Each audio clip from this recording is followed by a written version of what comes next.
The nightmare always started the same way. Quang Tri Province, 1969. Rain hammering the mud like automatic fire, turning everything to slick red clay that clung to boots and soles alike. Marcus Callahan was 21 then, a Navy corpsman attached to the 1st Battalion, 9th Marines, and the world smelled like diesel fuel and copper. The ambush came at dawn. NVA regulars had set up along the tree line, waited until the patrol moved into the kill zone. The first burst of AK fire dropped 3 Marines before Marcus could process what was happening. Training took over. His hands moved before his mind caught up, dragging Private First Class David Ross behind a fallen tree while rounds snapped overhead like angry hornets. David was 19, farm kid from somewhere in New Mexico, always talking about his little sister Rosa and how he was saving his combat pay to send her to college. The bullet had caught him low in the abdomen, and Marcus knew immediately it was bad. The kind of bad where you work anyway because stopping means accepting what comes next. His hands pressed gauze that turned red too fast. David's eyes were wide, clear, looking past the canopy to something Marcus couldn't see. The kid's lips moved, barely audible over the firefight still raging 30 meters away. "Tell my sister. Tell her I love her. Take care of her." Marcus pressed harder, willing the blood to stop, willing the medevac chopper to arrive faster, willing God or fate or anything that might be listening to give this kid one more minute. "You're going to tell her yourself, Marine. Stay with me." But David's hand found Marcus's wrist, surprisingly strong for someone bleeding out. "Promise me. Promise." The words left Marcus before he could weigh them. "I promise." David Ross died 17 seconds later. The Bronze Star citation would say Hospital Man 3rd Class Marcus Callahan had saved 3 Marines that day through courage under fire. What it didn't say was that he'd failed to save the 4th, or that the promise to a dying teenager would haunt him for the next 50 years. Marcus jerked awake in the pre-dawn darkness of a Motel 6 outside Tempe, Arizona. His heart hammered against his ribs like it was trying to escape. 68 years old, and his body still responded to that jungle ambush like it had happened yesterday instead of half a century ago. The alarm clock on the nightstand read 5:47 a.m. Close enough. He swung his legs out of bed, feet finding the worn carpet. His knees popped, age catching up with all the miles, all the years in the saddle. The room was generic highway lodging, but through the window he could see 13 Harley-Davidsons lined up in the parking lot like soldiers at attention. Thunder Road Motorcycle Club, his brothers, his family. The shower ran hot, and Marcus stood under it longer than necessary, letting the water wash away the phantom mud of Vietnam. When he looked in the mirror afterward, the face staring back belonged to someone who'd seen too much and lived to carry it. Gray beard down to his chest, arms covered in ink that told stories he didn't need to speak aloud. The eagle and anchor of a Navy corpsman on his right forearm, Sarah's name in script over his heart. The Thunder Road patch, a lightning bolt splitting a winding highway on his left shoulder. Sarah, gone 10 years now. Not suicide like he'd let some people believe, but cancer, slow and inevitable despite everything modern medicine could throw at it. She died in his arms in their bedroom in Phoenix, morphine soft and telling him she loved him and that he needed to keep helping people. That had been her last coherent sentence. "Promise me you'll keep helping people who need it." Another promise, another weight. He pulled on jeans, boots, a black t-shirt, his leather vest with the Thunder Road patches. The Bronze Star sat in a small wooden box in his saddlebag. He carried it everywhere but never wore it. Medals were for the ones who didn't come home.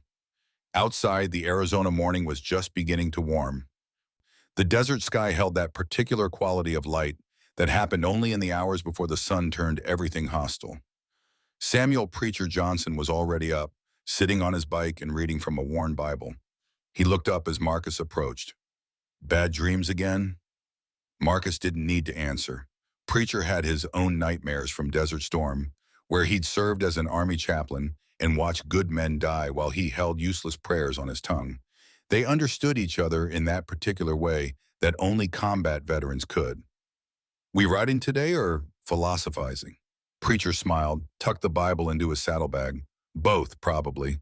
That's what old men do." The others emerged gradually. James Doc Rivera, 55, former Marine turned lawyer, carrying coffee in a thermos he'd share with no one. Thomas Hawk Hayes, 45, youngest of the core group, Iraq War veteran with a prosthetic left hand he'd lost to an IED in Fallujah. Victor Wrench Chen, 51, the only non-veteran among the leadership but a man whose loyalty had been tested and proven over 2 decades of riding together. 8 more brothers joined them, a mix of veterans from different wars and conflicts. Men who'd found in Thunder Road what civilian life couldn't give them. Purpose, brotherhood, a reason to keep the wheels turning. They rolled out at 6:15, engines rumbling like distant thunder. Marcus took point, as always. The highway stretched ahead through the Arizona desert, empty and honest in a way cities could never be. Saguaro cacti stood like sentinels. The mountains in the distance wore their morning colors like old soldiers wearing their dress uniforms, faded but dignified. The CB radio crackled to life around 7 o'clock. Doc's voice. "Bear, you seeing this sunrise?" Marcus keyed his mic. "Seeing it? Thinking about all the sunrises we didn't see." Heavy thoughts for a Tuesday morning. Every morning's heavy when you get to our age. Preacher cut in. "Scripture says we're to rejoice in each day the Lord has made, even the heavy ones." Hawk's younger voice joined. "Preacher, you've been reading that Bible again? We talked about this. Someone has to keep your heathen souls on track." The banter continued, easy and worn smooth like river stones. This was what they did. Rode, talked, existed in the space between their pasts and whatever future remained. Some men golfed in retirement. Thunder Road veterans rode motorcycles and helped people who couldn't help themselves. The detour came at 7:32. Marcus's CB picked up a signal on the emergency channel, the frequency they monitored specifically for this reason. A woman's voice, terrified and breaking. "Is anyone out there? Please. I heard Thunder Road helps people. I'm in Copper Ridge. He's going to kill me." Static swallowed the rest. Marcus's hand tightened on the throttle. He pulled to the shoulder, the others following his lead. 13 Harleys lined up on the side of I-17, engines idling. "Everyone catch that?" Affirmatives all around. Doc pulled up alongside Marcus. "Copper Ridge is 40 miles east, not on our route." "It is now." No one argued. This was what they did. This was the promise Marcus had made to Sarah, and before her, to David Ross. When someone needed help, you helped. Everything else was just noise. They took the exit toward Copper Ridge at 7:45. The road narrowed, became less maintained. The desert here held a different quality. Harder, less forgiving. The kind of place where things died and the sand covered them up until there was nothing left but stories and bones. The CB crackled again. Same voice, clearer now. "Please, anyone. I don't know how long before he—" The signal cut out. Marcus's jaw tightened. Preacher pulled up on his left, nodded once. They'd been riding together for 23 years. Words weren't always necessary. Copper Ridge appeared on the horizon at 8:15, a small town that looked like it had been prosperous once, back when copper mining meant something. Now it had the hollow look of communities that had outlived their purpose but refused to die. Population sign read 4,200. Marcus had seen 100 towns just like it across the Southwest, places where people stayed because leaving took more courage than enduring. The town square featured a veterans memorial, black granite with names etched in gold. Marcus slowed as they passed it, his trained eye scanning the names by war. World War II, 6 Hartwells. Korea, 3 Hartwells. Vietnam, gaps where Hartwell names should have been but weren't. Iraq, Afghanistan, more gaps. Funny how the richest family's sons never seemed to serve. Doc's voice held no humor. He'd done 2 tours in Vietnam as a Marine infantry officer, earned his law degree on the GI Bill afterward. Men who'd never served but sent others to fight occupied a special category of contempt in his personal hierarchy. They found Rosie's roadside diner on the edge of town proper. Red vinyl booths visible through the windows, chrome counter running the length of the interior. The parking lot was half full, breakfast crowd, mostly older folks, and a few workmen in dusty clothes. 3 pickup trucks, 2 sedans, 1 sheriff's cruiser. Marcus noted the cruiser's number. 1, that meant the sheriff himself was inside. The Thunder Road bikes lined up in formation, taking up the entire front section of the lot. 13 machines, each one maintained with the same care a soldier gives his rifle. Marcus dismounted first, stretched his back, felt the familiar ache of hours in the saddle. The others followed suit, their leather vests and patches announcing what they were before a single word was spoken. The diner went quiet when they walked in. Conversations stopped mid-sentence. Coffee cups paused halfway to mouths. A waitress near the register actually took a step backward. Marcus was used to this, the way civilians reacted to men who looked like they did. All the leather and ink and attitude triggered something primal, some ancestral memory of Vikings or Mongols or whoever else had shown up in your village wearing war on their faces. What they didn't see was the teddy bear Marcus kept in his saddlebag for scared kids, or the thousands of hours Thunder Road had volunteered at veterans' hospitals and women's shelters, or the fact that 8 of them had served their country and all 13 of them had CPR and first aid certifications. The diner's interior smelled like bacon grease and coffee strong enough to stand a spoon in. A long chrome counter dominated the center, flanked by red vinyl booths along the windows. Black and white checkered floor. Pictures on the walls showed Copper Ridge in its glory days. The mine operating, men coming off shifts covered in dust and pride. One section of wall was dedicated to veterans. Marcus's eyes went to it immediately, drawn by habit. Photos of young men in uniforms spanning 80 years of American wars. His gaze caught on one particular image, a Marine private, 19 or 20, Vietnamese jungle in the background. The face hit him like a fist to the solar plexus. PFC David Ross, KIA 1969. Marcus's vision tunneled. The diner sounds faded to white noise. That face, those eyes. He'd seen them go glassy and empty while his hands tried desperately to keep blood inside a body that wanted to give it all back to the earth. "Sir, can I get you gentlemen some coffee?" The voice pulled him back. Marcus turned. The waitress stood 3 feet away, menus tucked under her arm, name tag reading Elena in fading plastic letters. She was maybe 26, auburn hair pulled back in a practical ponytail. Pretty in an unassuming way, the kind of pretty that didn't know it was pretty because no one had told her in too long. Marcus looked at her face and the world tilted again. The bone structure. The eyes, green, same shade as spring leaves. The curve of her jaw. She looked exactly like Rosa Ross had looked in the photograph David had carried in his helmet. The resemblance wasn't coincidental. It couldn't be. "Coffee would be good." His voice came out rougher than intended. Elena's hands trembled slightly as she wrote on her pad, but her expression stayed professional. Marcus watched her move, saw the way she flinched when the door opened, the way her eyes darted toward the windows like prey, checking for predators. Then he saw the bruise along her jawline. Makeup covered most of it, but not enough. Not for someone who'd spent 20 years in emergency rooms learning to spot what people tried to hide. The shadow ran from her ear to her chin, purple-black underneath the foundation. Fresh, maybe 2 days old. Preacher slid into the booth across from Marcus. Doc and Hawk took the seats on either side. The others distributed themselves throughout the diner, not crowding, but present.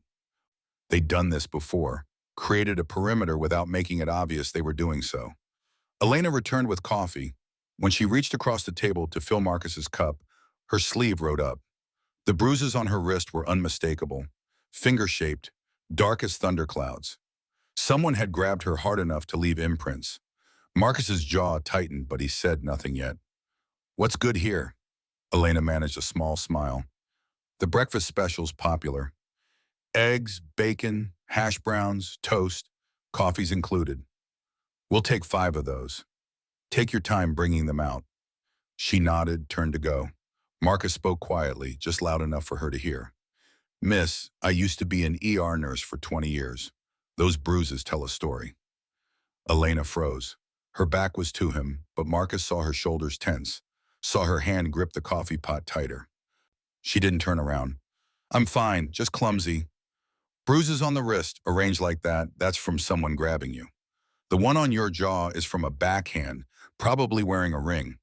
The way you're holding your left side suggests bruised ribs, maybe cracked. None of that is clumsy." She turned then, eyes wide and frightened. Please, I can't.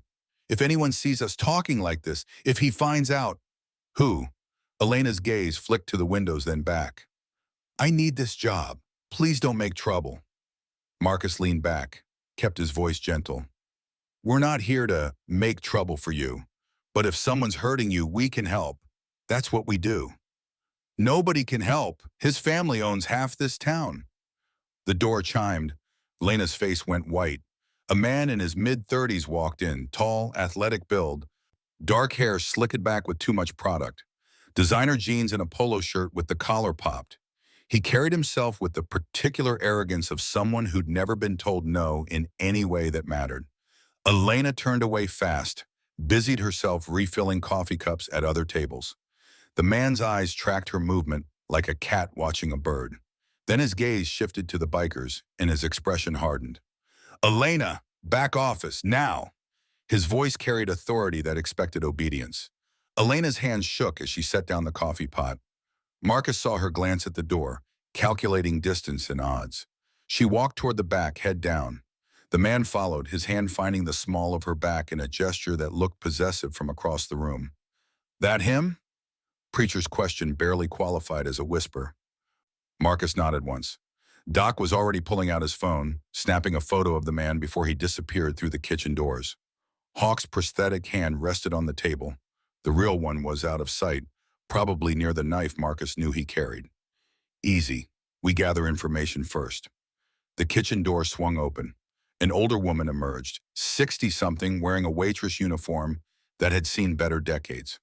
Her name tag said Dorothy. She approached their table with the wary confidence of someone who'd been serving food since before Marcus was born. You boys need anything else? Information. The man who just went into the back. Who is he? Dorothy's eyes narrowed. You police? No, ma'am, just concerned citizens. Concerned citizens wearing gang colors. Motorcycle club, ma'am, not a gang. There's a difference, you. We help people who need it. And that young lady looks like she needs it. Dorothy studied them for a long moment. Whatever she saw in their faces must have satisfied something because her expression softened slightly. Dylan Hartwell. His daddy owns Hartwell Properties, most of the commercial real estate in Copper Ridge. Dylan manages this place and 3 others. Elena's been working here 2 years. He took an interest about 18 months back. What kind of interest? The bad kind. Started with compliments, moved to control, ended up where it always ends up with men like that. She tried reporting it once. Sheriff's his uncle. Nothing came of it except Dylan got meaner. Dorothy glanced toward the kitchen, then back at the Thunder Road table. Her voice dropped lower. There's one person in this town who tried to stand up to the Hartwells. Father Miguel Santos, the old priest. He's retired now, dying of cancer, same as Charles Hartwell. But 20 years ago, he witnessed something in the church. Charles Hartwell hitting his wife. Miguel tried to intervene, tried to get her help. The church hierarchy told him to stay quiet, said the Hartwells donated too much money. Miguel left the priesthood over it, lives in a small house on the edge of town now, still ministers to people who need him, but he lost his collar because he wouldn't protect an abuser. Marcus filed that information away. A priest who'd sacrificed his position for principle. That was someone worth knowing. He's still in town? Lives on Copper Street, little adobe house. Anyone can tell you which one. It's got the statue of St. Francis in the yard. He's the one Elena called on that CB radio. Miguel's been trying to help her for months, but without the church behind him and with Dylan's family running everything, there wasn't much he could do except pray and wait for help to arrive. Marcus felt something shift in his chest. The radio call that had brought them here hadn't been random desperation. It had been coordinated by a dying priest who still believed in justice. Tell Father Miguel we'll come see him after we handle this. Dorothy nodded, relief evident in her face. He'll be glad to know you're here. He's been praying for someone like you to show up. Marcus kept his voice level. She got family? Someone who can help? Mother died 3 years back.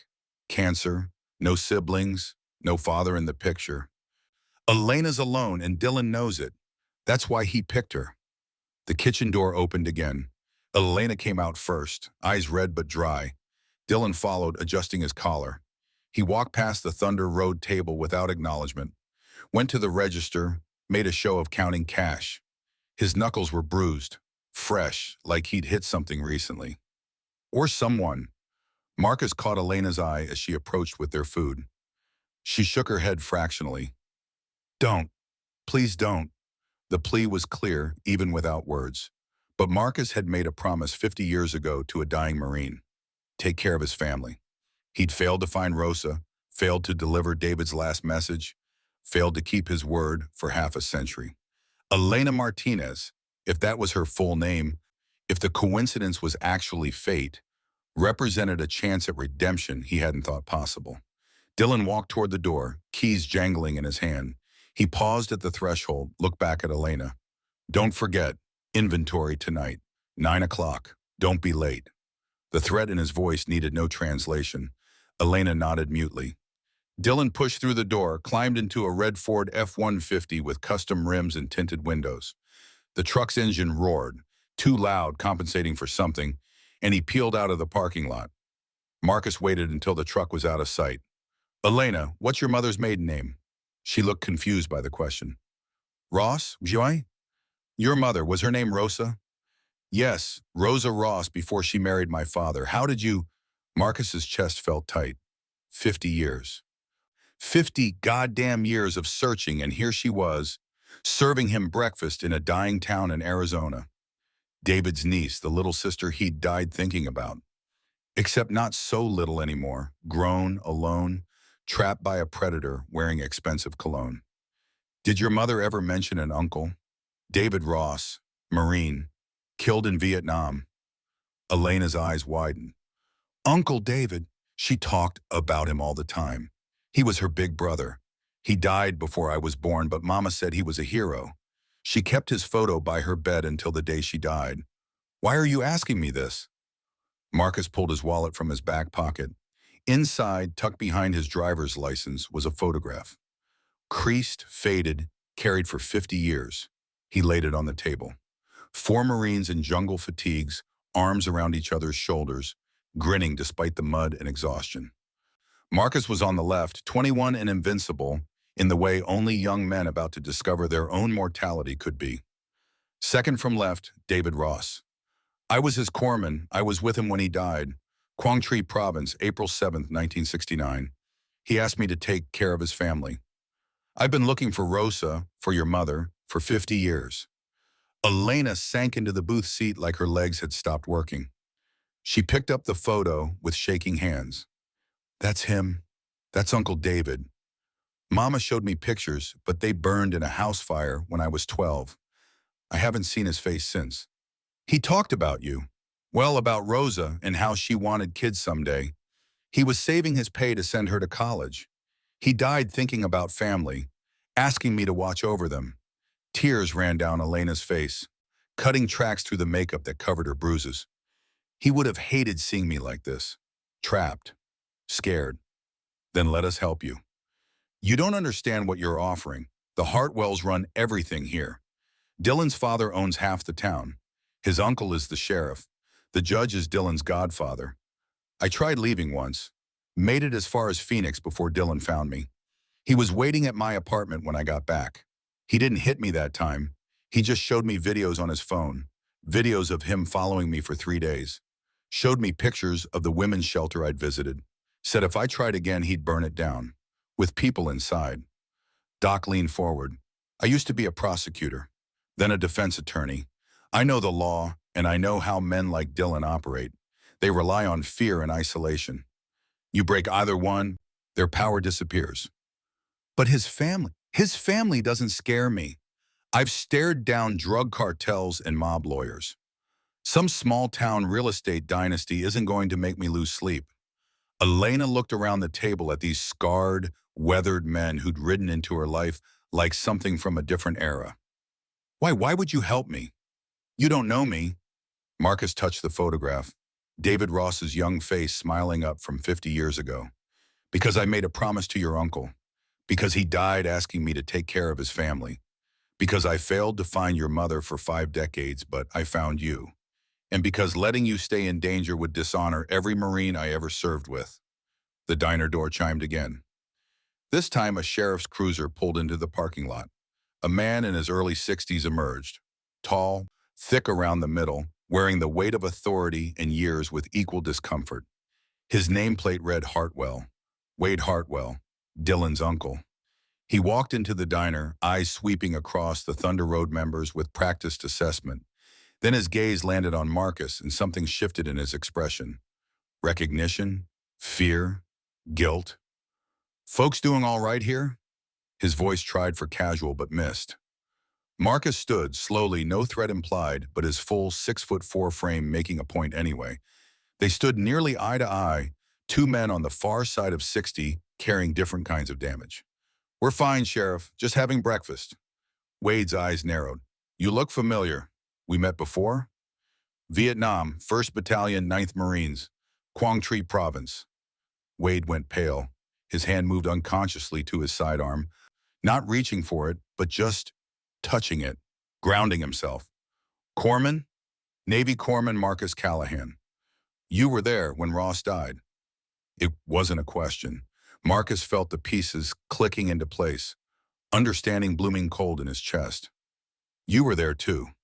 Wade's jaw worked. He looked at Elena, then back at Marcus. "Outside. We need to talk." They walked into the parking lot away from the windows. Preacher and Doc followed without being asked. Backup that wasn't quite intimidation, but definitely wasn't friendly either. Wade's hand stayed near his weapon. Old instincts dying hard.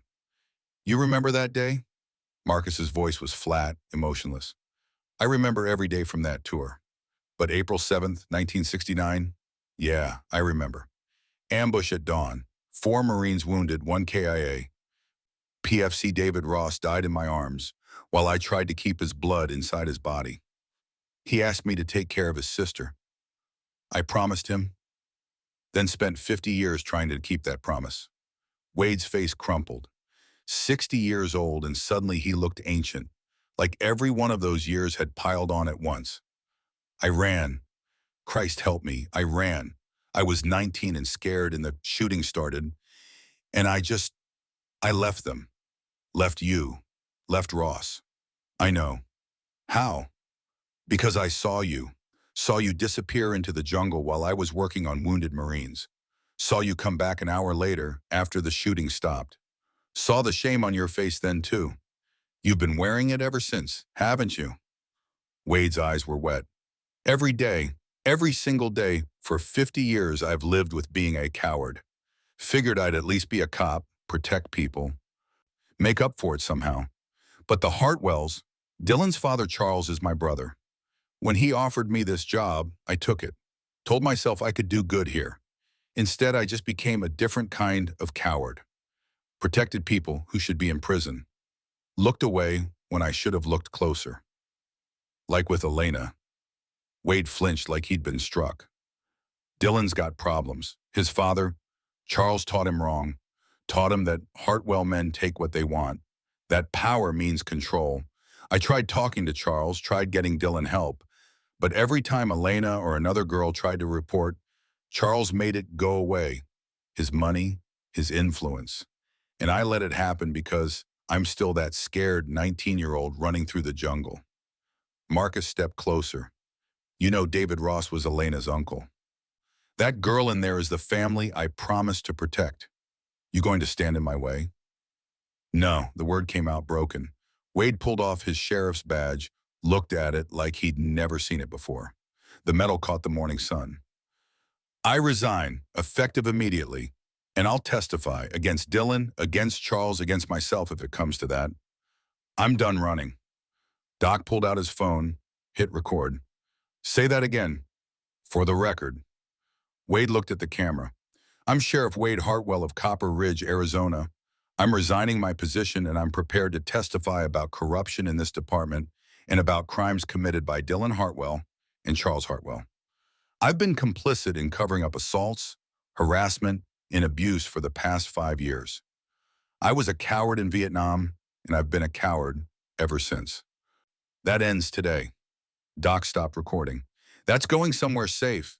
Encrypted cloud storage. If anything happens to any of us, it gets released to every news outlet in Arizona." Wade nodded. He looked at Marcus again, this time with something that might have been hope. Can you save her?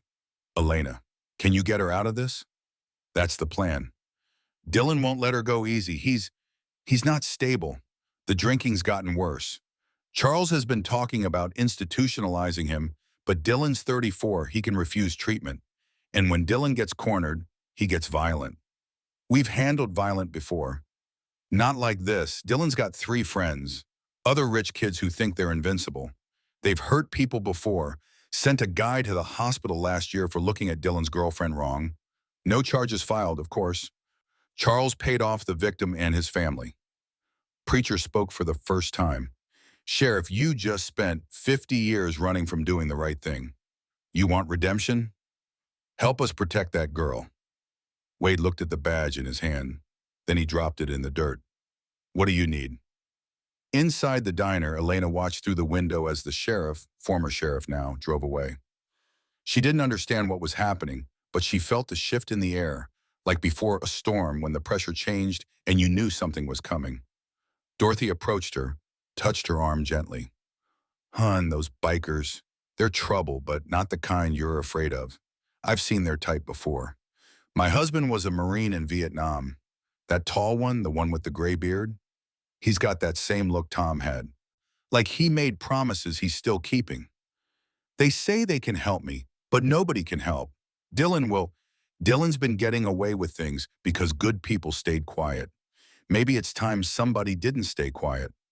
Thunder Road gathered outside, a wall of leather and chrome, and contained violence. Marcus came back in, slid into the booth. The others took positions throughout the diner, not threatening, just present. A perimeter. Elena, we're taking you out of Copper Ridge. Today, there's a woman in Flagstaff who runs a cafe. Her name's Maggie Chen. She's one of us, Thunder Road family. She's also a survivor of abuse. She'll give you work, a safe place, time to heal. But Dylan will face consequences, legal ones. We're doing this right, by the book, but we're doing it fast. You're going to write out a statement about everything Dylan did. We're going to photograph your injuries. We're going to file a restraining order with the county court in Flagstaff outside his family's influence. And we're going to make sure he can't hurt you or anyone else again. Elena's hands shook. He'll find me. He always finds me.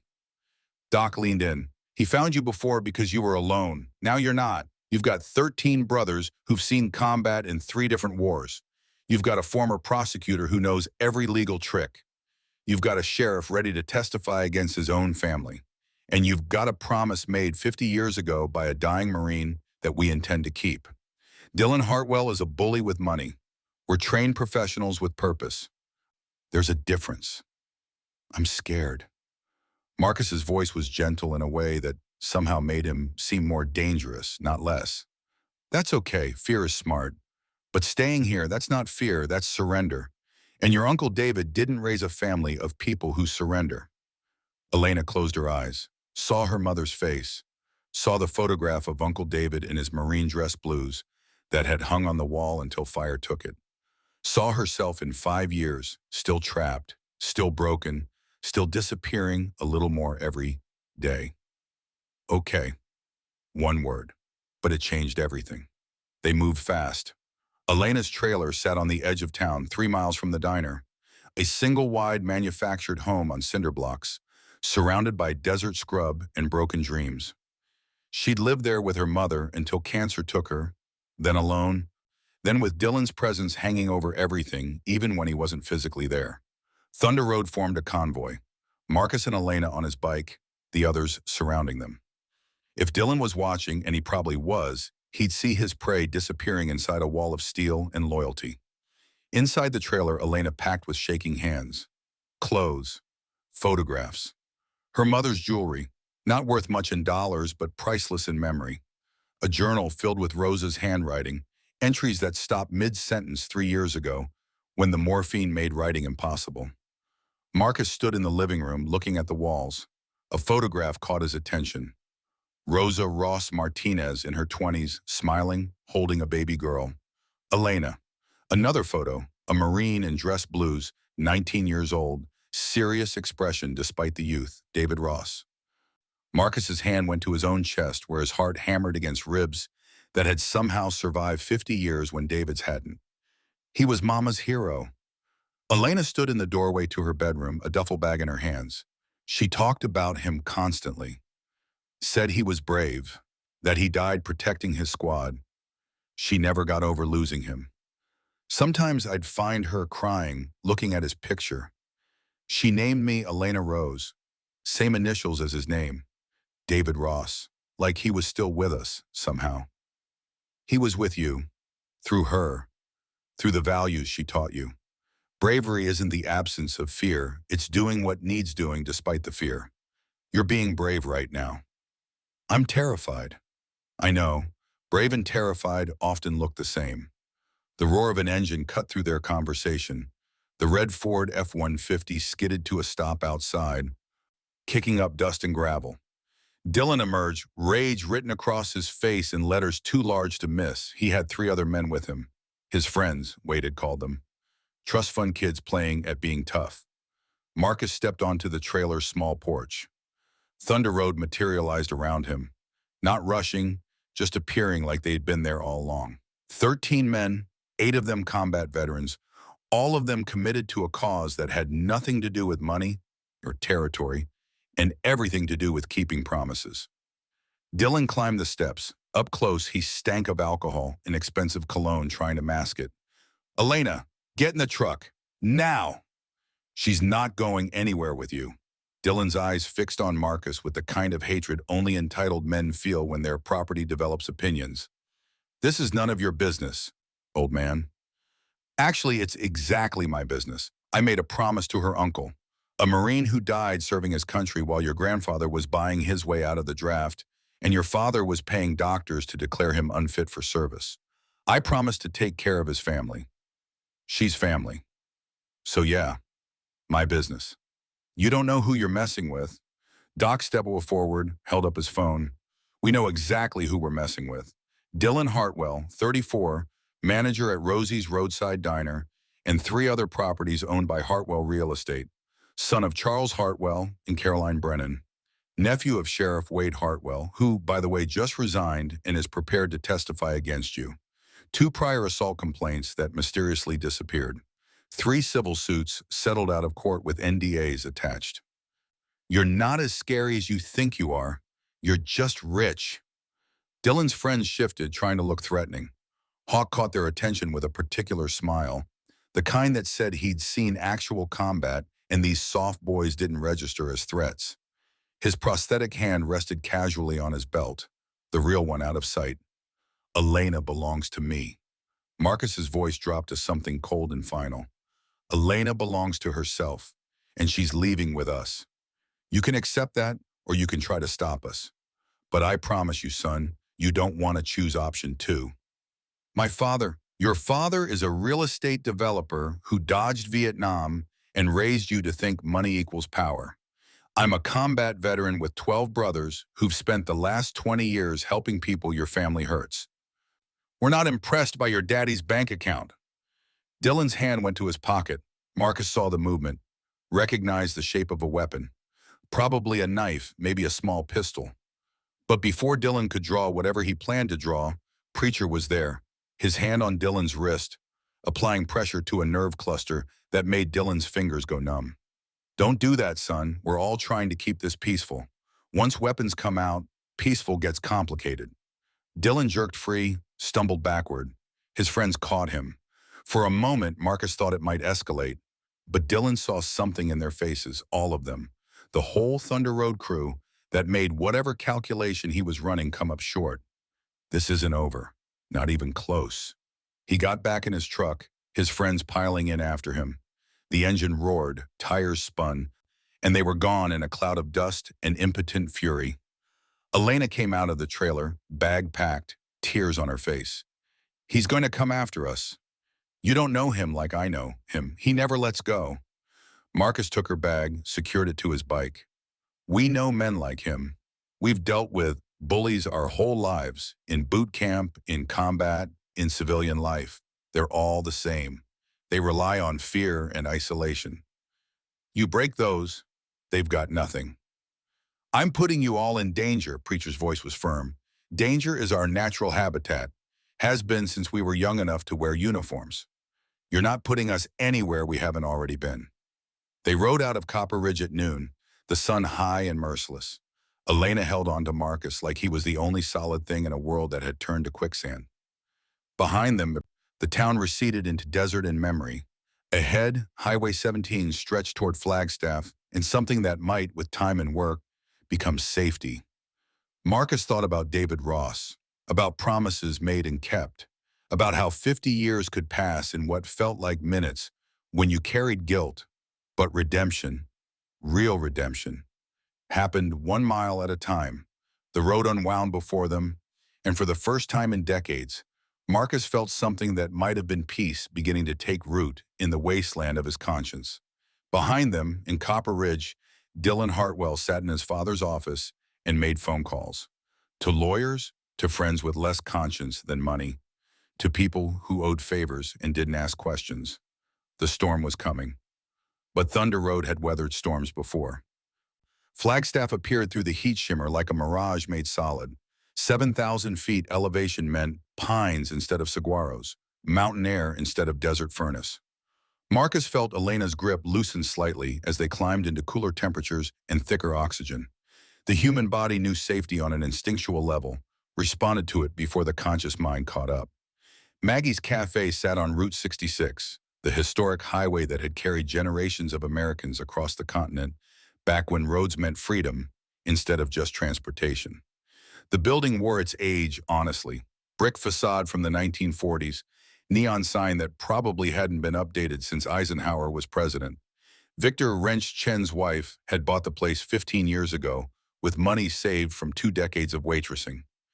Now it fed truckers and tourists and locals who appreciated good coffee more than trendy atmosphere. Maggie emerged before the bikes finished parking.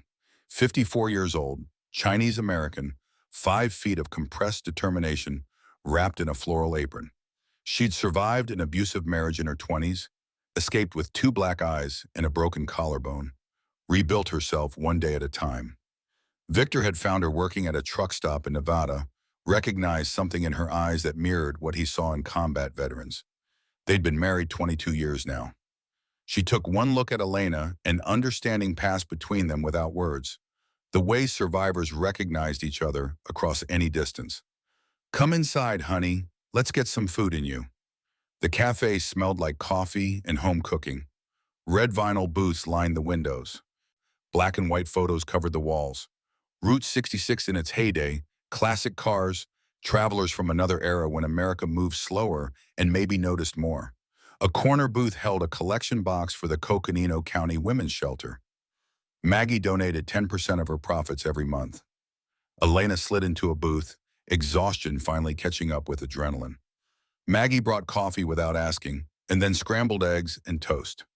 The simple act of being fed, of having someone care whether you ate or not, made Elena's eyes wet.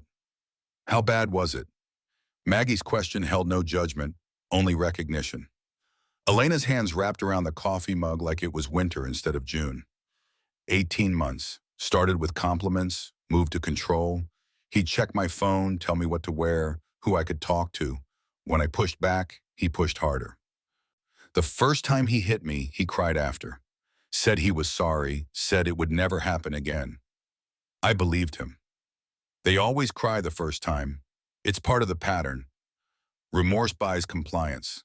Then the remorse stops coming, but the hits keep coming. Was yours? My ex-husband put me in the hospital twice. The second time, my jaw was wired shut for 6 weeks. I lost 3 teeth. The only reason I'm alive is because a truck driver saw him dragging me into an alley and called the cops. Even then, my ex only got probation because his lawyer was better than the prosecutor. Elena stared at her plate. How did you move past it? You don't move past it. You move through it. Different thing. Past suggests it's behind you, finished, over. But trauma doesn't work that way. It changes you. You integrate it or you let it consume you. I chose integration. Took 10 years of therapy and a good man who understood that healing isn't linear. Victor came in from checking the bikes, overheard the last part. His hand found Maggie's shoulder, easy and comfortable. She still has nightmares sometimes. Still flinches when doors slam. But she's the strongest person I know. Strength isn't not having scars. It's having scars and building a life anyway. Marcus watched this exchange from the counter where Doc was setting up a laptop. This was what Elena needed to see, that survival was possible, that trauma didn't have to be the end of the story. But he also knew the story wasn't finished. Dylan Hartwell struck him as the type who'd rather burn the world than admit defeat. Doc's phone buzzed. He checked it, frowned, turned the screen toward Marcus. A Facebook post shared 300 times in the last hour. Dylan's smiling face above text that read, "Local woman Elena Martinez kidnapped by dangerous motorcycle gang. Family desperate for her safe return. If anyone has information, please contact Copper Ridge Sheriff's Department." Below, a photo of Elena looking scared, pulled from her employee file probably, or maybe from Dylan's phone. Comments ranged from concerned to outright hostile. Someone had already shared it to a missing persons Arizona group with 40,000 members. He's controlling the narrative. Doc's voice was clinical, prosecutor mode. Smart, actually, makes himself the victim, makes us the villains. By the time truth catches up, public opinion is already formed. Classic abuser tactic. Darvo. Deny, attack, reverse, victim, and offender. Marcus pulled out his phone, called Wade Hartwell. The former sheriff answered on the second ring, his voice rough like he'd been drinking or crying or both. "They're saying you kidnapped her. Dylan filed a missing persons report. My replacement, interim sheriff named Kowalski, he's talking about issuing an APB. Elena left voluntarily. We have her statement on video, dated and time-stamped. Doesn't matter if the lie spreads faster than the truth. Dylan's got money for Facebook ads, promoted posts. This thing is going viral. You need to get ahead of it." Marcus looked at Elena, who'd gone pale reading the post over Doc's shoulder. "What do you want to do? This is your story. Your choice how to tell it." Elena's hands shook, but her voice stayed steady. "I want to tell the truth. All of it. Everything he did. But not on social media. That feels like I'm playing his game. Can we go to the police? Real police, not Copper Ridge?" Doc nodded. "Flagstaff PD is clean, far as I know. We'll file a report, get a restraining order, document everything, build a case the right way." "How long does that take?" "Longer than we'd like. But trying to shortcut justice usually means no justice at all." They spent the afternoon at Flagstaff Police Department, a modern building that smelled like industrial cleaner and tired officers. Detective Sarah Morrison took Elena's statement, 3 hours of detailed testimony about 18 months of escalating abuse. Morrison was 40-something, seen-it-all eyes that still held compassion. She photographed Elena's bruises with clinical precision, had a female officer present throughout, did everything by the book. Marcus waited in the lobby with Preacher and Hawk. The police station held the particular quiet of institutions where tragedy was routine. A domestic violence poster on the wall listed warning signs. Marcus counted them off against what he knew of Dylan: possessiveness, isolation, jealousy, blame shifting. The kid checked every box. "You think she'll be okay?" Hawk's question held weight beyond its words. He'd seen friends break from PTSD, from trauma, from the weight of carrying things the human psyche wasn't designed to carry. Combat left scars, but so did abuse. Sometimes the scars look different, but cut just as deep. "Don't know, but she's got a better chance now than she did this morning." Preacher thumbed through his worn Bible, not reading so much as seeking comfort in the familiar weight of it. "Been praying on this, asking God why he allows men like Dylan to exist. Haven't gotten a good answer yet." "You expecting one?" "Not really, but the asking matters. Keeps me honest. Keeps me from thinking I've got it all figured out." Detective Morrison emerged with Elena. The young woman looked hollowed out, like the telling had taken something essential and not given anything back. Morrison handed Marcus a business card. "Restraining order will be processed tomorrow. Should be approved by end of business.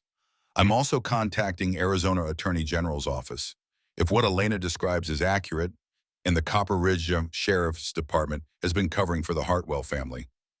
That's a civil rights violation. Federal jurisdiction. How long before FBI gets involved?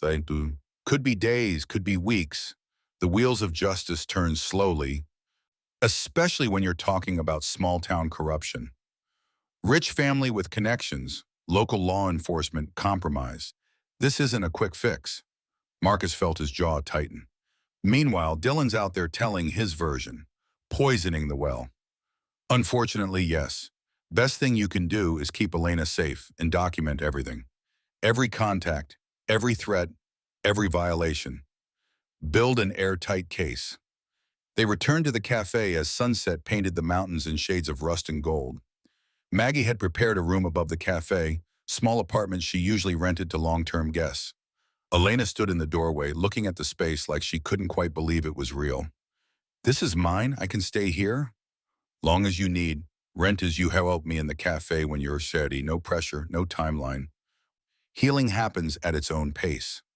Elena broke down then, properly, the way people do when kindness catches them unprepared. Maggie held her while she sobbed, made no attempt to quiet or rush her. Sometimes crying was the only honest response to the world's casual cruelty and unexpected grace. 3 days passed in uneasy peace. Elena started therapy with Dr. Sarah Kim, a trauma specialist Victor had connected them with. The sessions left Elena exhausted but lighter, like she was setting down weights she hadn't known she carried. She began working morning shifts at the cafe, just coffee and breakfast orders, nothing overwhelming. The routine helped. Structure was its own form of healing. Thunder Road maintained a presence. 2 members always nearby, never intrusive, but definitely there. They'd done this before, protected people who needed protecting. The motorcycle club part was real, but so was the mission. They'd raised over $200,000 for veterans' causes and women's shelters over the past decade. The leather and patches were authentic, but so was the purpose underneath. Marcus spent evenings walking Flagstaff's historic downtown, thinking about promises and redemption. He'd carried David Ross's death for 50 years, worn it like a second skin. Finding Elena felt like a door opening in a wall he'd thought was solid. Maybe forgiveness, of himself, of fate, of God if he was listening, was possible after all. The call came on day 4. Doc's phone, number blocked. He answered on speaker. Mr. Rivera, this is Charles Hartwell, Dylan's father. I need to speak with you and Mr. Callahan, in person. It's important. Doc's lawyer instincts activated. Why would we meet with you? Because I have information about my son, about my family, about things that should have been stopped years ago. I'm dying, Mr. Rivera. Cancer. Maybe 6 months if I'm lucky. I don't want to die knowing I let my son become a monster. Marcus took the phone. Where and when? Copper Ridge Town Square. Tomorrow, noon. The Veterans Memorial. I'll come alone. You understand we'll have people there. If this is some kind of trap, it's not. I'm 65 years old with stage 4 pancreatic cancer. I'm not brave enough for traps and too tired for games. I just want to do one right thing before I die. The line went dead. Marcus and Doc looked at each other, running calculations about risk and reward. Preacher closed his Bible. Could be genuine, or could be exactly what we think. A trap. Only one way to find out. They left Elena with Maggie and Victor, took 6 Thunder Road brothers to Copper Ridge. The town looked different now that Marcus knew its secrets. The pleasant facade hiding rot underneath. They arrived early, scoped the square, positioned men at corners and exits. If Charles Hartwell wanted an ambush, he'd find Thunder Road doesn't ambush easily. Charles appeared at noon exactly, walking slowly, one hand on a cane. Cancer had hollowed him out. Tall frame that once carried weight now just carried clothes. He looked older than 65, looked like death had already started the paperwork. He stopped at the Veterans Memorial, stared at the names. World War II Hartwells, Korea Hartwells. Then the gaps. Vietnam, Gulf War, Iraq, Afghanistan. Places where Hartwell's sons should have served but didn't. My father dodged the draft, used money and a doctor willing to lie. I was proud of him for it. Thought it showed intelligence, not cowardice. Marcus stood 10 feet away, ready for anything. Why are we here, Mr. Hartwell? Because I'm dying, and because I raised a monster, and because 50 years ago men better than me died while my father bought his way to safety. I need to make this right, or as right as it can be now. Charles pulled an envelope from his jacket, Set it on the memorial. Safe deposit box key, Bank of Arizona, Phoenix, box 1847. Inside you'll find documents, payoffs, NDAs, proof of bribery, and evidence tampering. 5 years of my son hurting people and me making it go away. 3 women besides Elena. One of them tried to kill herself after Dylan was done with her. I paid her family $200,000 to stay quiet. Doc picked up the envelope, examined it. Why now? Why help us? Because I'm dying and hell seems more real when it's close. Because my wife left me when Dylan was 8. I drove her away with my fists, just like my father drove away my mother. Because I taught Dylan that Hartwell men take what they want, that power means control. I created him. And now I'm trying to uncreate the damage. Marcus studied the old man, seeing past the cancer and age to something raw underneath. Regret, real regret, the kind that lived in your chest like shrapnel you couldn't remove. What about Dylan? What happens to him? He goes to prison. He deserves it. But Marcus, Charles's voice broke. He's sick like I was sick. Learned it from me like I learned it from my father.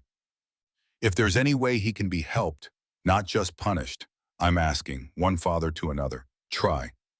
Elena comes first, her safety, her justice. Agreed, absolutely. But maybe breaking the cycle means more than just locking him up. Maybe it means helping him see what he became. Charles turned to leave, each step looking like it cost him. Marcus called after him. Your brother, Wade, he resigned. He's testifying against you and Dylan. Charles nodded, not turning around. Good. Wade's carried that burden long enough. Vietnam broke him, and I made him complicit in breaking others. Time he got free. He walked away, old man with a cane and stage 4 cancer, leaving behind evidence of his family's crimes. Marcus held the envelope, feeling the weight of what it represented. Justice, maybe. Or just more proof that money couldn't buy what mattered. They drove to Phoenix that afternoon, accessed the safe deposit box with a bank officer who asked no questions. Inside, 3 years of carefully organized documents. Each woman Dylan had hurt got her own folder. Photographs, medical records, payoff agreements, NDAs signed under duress. A separate folder detailed bribes paid to Judge Pearson, campaign contributions to Sheriff Wade's elections, cash payments to city officials. Doc spread the documents across a hotel room desk, his prosecutor's mind cataloging charges. This is RICO territory, organized corruption. The Attorney General will want this. Hell, the FBI will want this. How long to build a case? Weeks, maybe months. Federal investigations move slowly. They'll want to verify everything, interview witnesses, build an airtight prosecution. Meanwhile, Dylan's still out there. Unfortunately, yes. Marcus's phone rang, Elena, voice tight with fear. He's here, Dylan. He found me. Where? Outside the cafe. He's just sitting in his truck, washing. He's been there for an hour. Victor called the police, but they said since he's on public property and hasn't approached me, there's nothing they can do. We're coming. Don't go outside. Stay where people can see you. They made Phoenix to Flagstaff in 90 minutes. Speed laws treated as suggestions. The red F-150 sat across from Maggie's cafe, Dylan visible behind tinted glass. He didn't move when Thunder Road pulled up, just watched like a predator watching prey. Marcus approached the truck, knocked on the window. Dylan rolled it down. Up close, the deterioration was obvious. Bloodshot eyes, 3 days of stubble, stink of alcohol poorly masked by cologne. This wasn't the arrogant rich kid from the diner. This was something more dangerous. Something cornered. You need to leave. Dylan's laugh held no humor. It's a public street. I can sit here long as I want. Restraining order was approved this morning. You're not supposed to be within 500 feet of Elena. Haven't approached her. Just sitting in my truck. Not illegal. It's stalking. It's thinking. I do my best thinking in my truck. Dylan took a pull from a flask, didn't bother hiding it. You know what's funny? My father gave you the keys to our destruction. Called me this morning, told me what he did. My own father, betrayed by family. That's biblical, right, preacher? Samuel had approached during the conversation. Judas betrayed Jesus for 30 pieces of silver. Your father's trying to save his soul. Different thing. Is it? Or is he just a coward trying to die with a clean conscience? Dylan's eyes were wet, rage and grief mixing into something volatile. You think I don't know what I am? You think I like being this? My grandfather beat my grandmother. My father beat my mother. I swore I'd be different. And then I met Elena and she was so pretty and sweet and I thought maybe I could be normal. But the first time she disagreed with me, the first time she said no to something, his voice cracked. I became my father, became my grandfather. The monster was in me all along. Marcus kept his voice level. You can get help, therapy, treatment, but you have to want to change. I wanted to change, tried therapy 3 times. Quit each time because the therapist would say things that made me angry, and anger makes me hurt people. You know how many women I've hurt? Not just Elena. My father's documents, they cover 3, but there were 2 more before that. Girls in high school, college. Never went far enough to get caught. Just far enough to make them scared of me. Then turn yourself in, face what you've done. Dylan smiled, and it was the saddest thing Marcus had seen in years. I'm going to, but first I needed to see her one more time, not to hurt her, just to apologize, to tell her it wasn't her fault. She did nothing wrong, I'm just broken. Tell that to a judge, make it official. It won't fix what you did, but it's a start. You really think I can be redeemed? Preacher stepped closer to the truck. I was an army chaplain. Saw men do terrible things in war. Saw some of them find their way back to humanity. It's possible. Not easy, not guaranteed, but possible. Redemption is a choice you make every day, one right decision at a time. Dylan pulled out his phone, opened the camera. He started recording. My name is Dylan Hartwell. For the past 3 years, I've been abusing women. Elena Martinez, Jennifer Morrison, Sarah Chen, and 2 others whose names I don't even remember. I hurt them because I could, because my family's money and influence let me get away with it, because I'm a coward who learned violence from my father and grandfather. I'm turning myself into Flagstaff Police Department. This statement is voluntary. These men, he gestured to Thunder Road, they didn't force me. They just made me see what I really am. He stopped recording, sent the video to his own email. There, confession. Now it's out there, can't take it back. Good, that's good, Dylan. Is it? Because I still don't feel better, still hate myself, still want to hurt something because hurting is the only feeling I understand. Marcus heard the shift in Dylan's tone, recognized danger half a second before Dylan's hand moved. The gun came from under the seat, small revolver, .38 caliber. Dylan pressed it against his own temple. Maybe I just end it, save everyone the trouble. Don't. Marcus's voice carried command, the same tone he'd used on terrified Marines in firefights. You want to die? That's the coward's way out. Your father's dying slow from cancer, facing what he did. Your uncle resigned and is testifying against his own family. If they can face consequences, so can you. I hurt people. Good people. Elena didn't deserve what I did to her. No, she didn't. And shooting yourself doesn't make it better for her. You know what helps? You living long enough to change, to testify, to help put away every other bastard who covered for you. You want to honor Elena? Do the hard thing. Face justice. The gun stayed pressed against Dylan's temple for 10 seconds that felt like 10 years. Then his hand lowered. He set the weapon on the passenger seat, put both hands on the steering wheel, and cried like a child. I don't know how to be anything else. Then let us teach you. Starting today. Starting now. Flagstaff PD arrived. Someone had called 911 when the gun appeared. Officers approached carefully, weapons drawn. Detective Morrison recognized Marcus from Elena's interview. What's the situation? Dylan Hartwell, and he's confessing to assault, abuse, multiple victims. Gun on the passenger seat, unloaded last I checked. He's surrendering voluntarily. Dylan stepped out of the truck, hands raised. I did it. Everything Elena said. Everything in my father's documents. I did it all. They cuffed him gently, more procedure than force. As they put him in the patrol car, Dylan looked at Marcus through the window. Tell her I'm sorry. Tell her it wasn't her fault. Tell her I'm going to try to be better, even if I fail. Marcus nodded once. The patrol car pulled away, carrying a broken man toward whatever justice looked like in this particular story.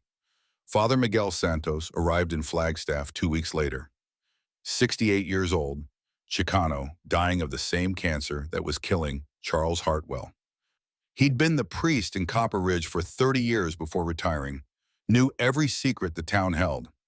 Preacher had called him after Dylan's arrest, asked him to come help. Miguel met with Dylan in county jail. The young man looked smaller in orange scrubs, like the expensive clothes had been holding him up. They talked for 3 hours, Miguel asking questions that had no easy answers, Dylan responding with the kind of honesty that only comes when you've got nothing left to lose. Afterward, Miguel joined Thunder Road at Maggie's Cafe. His hands shook slightly, medication or cancer or both, but his eyes were clear. The boy is genuinely remorseful, also genuinely damaged. His grandfather was a drunk who beat his grandmother into submission. His father learned that behavior and improved on it, more subtle, more controlling. Dylan is the third generation of poison. He wants to change but doesn't know how. Marcus poured coffee, pushed it across the table. Can he be helped? I don't know. I've seen men find redemption in the worst circumstances. I've also seen men choose darkness despite every opportunity for light. Dylan's aware of what he is. That's something. But awareness without action is just sophisticated cowardice. What do you recommend? Prison. Has to be prison. What he did requires consequences, but also treatment, therapy, a chance to break the cycle. If he just goes to prison and comes out the same man, we've failed. We've just postponed the violence. Preacher leaned forward. You really believe a man can change that fundamentally? I have to believe it. Because if I don't, what was the point of being a priest? What's the point of faith if redemption is impossible? Miguel coughed, a wet sound that suggested time was running short. The boy asked me to give you this. He handed Marcus an envelope. Inside, a handwritten letter on legal paper. Marcus, preacher, Thunder Road. I don't expect forgiveness. Don't deserve it. But I want you to know I understand what I did. To Elena, to the others. I took their safety, their trust, their peace. You can't give that back. My lawyer says I'm facing 15 to 25 years. I'm pleading guilty. No trial, no dragging Elena through testimony. It's the least I can do. Father Miguel asked me what I wanted to become. I told him I don't know. I've been the monster so long, I can't imagine being anything else. But maybe in prison, with therapy, with time, I can figure it out. Tell Elena I'm sorry. Not because sorry fixes anything, but because she deserves to hear it. And tell her this, what I did to her wasn't love. It was possession. Real love, I'm learning, means wanting someone to be happy, even if that means they're happy without you. I'm going to try to be better. One day at a time, one right choice at a time. I'll probably fail. But Father Miguel says trying matters even when you fail. Thank you for not killing me when you could have. For showing me that strength doesn't mean violence. Dylan. Elena read the letter in the apartment above the cafe. Her hand stayed steady. When she finished, she folded it carefully, placed it in a drawer. Does it help, him being sorry? Marcus asked the question gently. Elena considered it for a long moment. I don't forgive him. Maybe someday, but not today. But I believe he's sorry. And I hope he changes. Not for him, for the next woman. Because if he doesn't change, there will be a next woman. And maybe she won't be lucky enough to have Thunder Road show up. You're generous. I'm realistic. Hate takes energy I don't have. I'd rather spend that energy healing. She looked at Marcus, this man who'd kept a promise to her uncle for 50 years. Thank you for everything, for seeing me when I'd become invisible, for believing me when I had no reason to be believed. Your uncle asked me to take care of his family. I'm just keeping a promise. It's more than that. You gave me back my future. That's not nothing. The federal indictments came 6 weeks later. FBI Special Agent Linda Crawford had taken Charles Hartwell's evidence and built a case that encompassed 3 counties and 15 defendants. Judge Pearson, Former Sheriff Wade Hartwell, city officials, business owners who'd paid protection money or accepted bribes. The carefully constructed system of corruption collapsed like a house of cards in a stiff wind. Charles Hartwell died 2 days after the indictments were announced, and hospice, morphine, Father Miguel performing last rites. His final words, according to Miguel, were an apology to his ex-wife Caroline and a request that someone tell Dylan he believed his son could be better than his father had been. Dylan pled guilty to 8 counts of assault, stalking, and witness tampering. The judge gave him 15 years in federal prison with possibility of parole after 10. Mandatory therapy, anger management, anything that might break the cycle of violence. The sentencing hearing had been quiet. No dramatic outbursts, no tears. Just a young man accepting consequences for damage that couldn't be undone. Elena didn't attend. She was busy working at the cafe, taking night classes at community college, building a life that belonged to her and nobody else. The nightmares came less frequently. The panic attacks still happened, but she'd learned to breathe through them. Dr. Kim said healing wasn't linear. Some days were better, some worse. The trajectory mattered more than individual moments. Marcus received a letter from Dylan 3 months after sentencing. Prison letterhead, neat handwriting. Marcus, my father died. Miguel wrote to tell me. I couldn't attend the funeral. Prison doesn't allow that for non-immediate family, and I guess I burned that bridge. But Miguel said Dad asked for me at the end, said he believed I could change. I don't know if I believe it yet, but I'm trying. Therapy 3 times a week, anger management every day. They have a program here, men working on accountability. We talk about what we did, why we did it, how to be different. It's hard. Looking at yourself clearly, admitting you hurt people for no reason except you could, but it's necessary. The alternative is staying who I was, and I can't do that anymore. How's Elena? I don't expect you to tell her I asked, but I hope she's healing. Hope she's found peace. Hope she knows none of it was her fault. Thank you for not giving up on me when you should have. Dylan Marcus showed the letter to Preacher over coffee at Maggie's. The older man read slowly, then set it down. Think he means it? Don't know, but I think he's trying. That's more than most manage. You going to write back? Marcus considered. Maybe, not today, but someday. If he's serious about changing, he'll need people who remember what he was and still believe he can be better. We do that for veterans with PTSD. Maybe we do it for this too. Elena came by to refill their coffee. 5 months since Copper Ridge. Her bruises had faded completely, replaced by healthier color and the beginning of smile lines. She'd gained weight, the good kind, the kind that came from eating regular meals and feeling safe. How you doing, hun?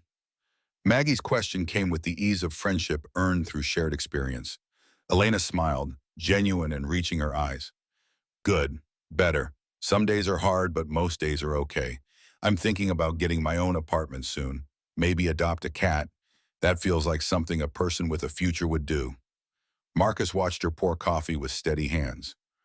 Watched her laugh at something Hawk said from another booth.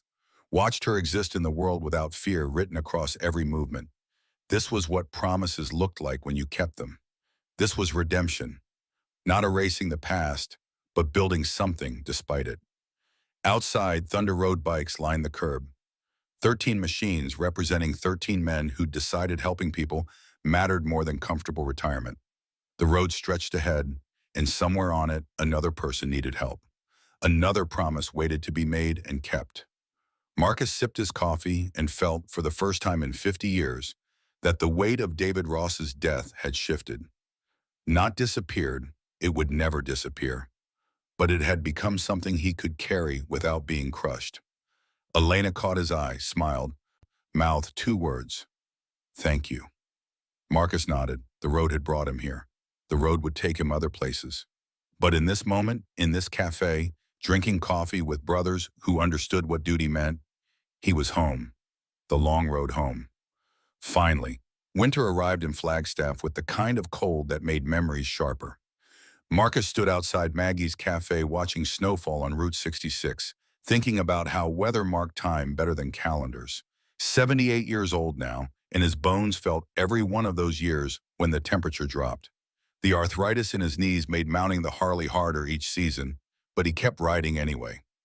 Some things you did until you couldn't anymore. 6 months since Copper Ridge. 6 months since Dylan's arrest. Tomorrow was the sentencing hearing. He'd been 21 when David Ross died in his arms, 68 when he found Elena, now 78 and still keeping promises.